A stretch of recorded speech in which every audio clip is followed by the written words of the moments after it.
Find the equation of the tangent line for the function h of x equals 2 over x plus 3 at the point -1, 1. All right, so when we say this is the point, right, we mean this is the x coordinate, the y coordinate, right? So if I plug in -1 into the function, okay, I'm going to plug in -1 in here, I get 2 over -1 plus 3, which is 2, that's just 1, right? That makes sense. Okay, so this is the function value, okay, at -1. And what we want to do is we want to find the equation for the tangent line, right, for this function. Okay, we only know one way so far to do this, right? It's the limit as h approaches 0. In this case, the x value is -1, right? So -1 plus h minus f of -1 divided by h. Now you notice in this case, I know what f of -1 is, right? That's just 1. And then f of -1 plus h, that's what I'm going to plug into there, okay? So I get 2 over -1 plus h plus 3 okay, minus f of -1, which is just 1, and all of this divided by h. Okay, so we have what's called a complex fraction here, right? So we got to do something here to try to simplify this. Let's see, -1 plus 3 is just plus 2, okay, and minus 1 all over h. Of course, if you plug into 0 here right now, right? Plug into 0 here, everything cancels, we get 0 over 0. Okay, so that does not necessarily mean the limit does not exist, right? We got to do a little bit of algebra here.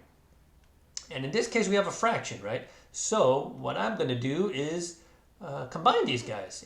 2 over h plus 2 minus 1, right? So we want to combine these into one fraction. Of course, the LCD here is h plus 2, right? So that has h plus 2 already, nothing to do there.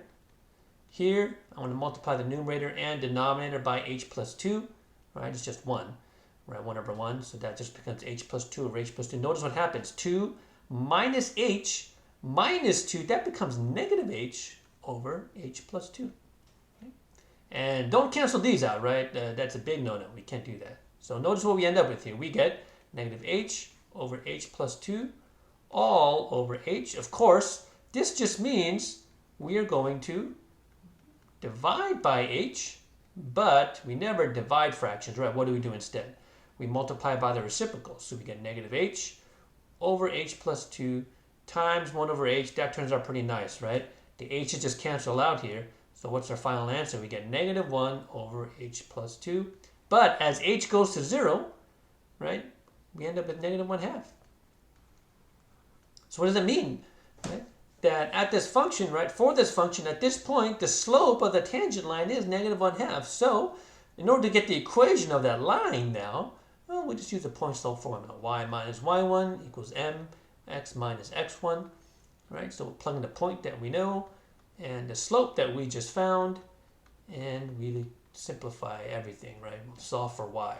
So let me go ahead and distribute that 1/2 first, -1/2 x minus 1/2, and then I'll add the 1 back to both sides here.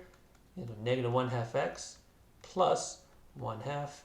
This is the equation of the tangent line for this function at the point -1, 1.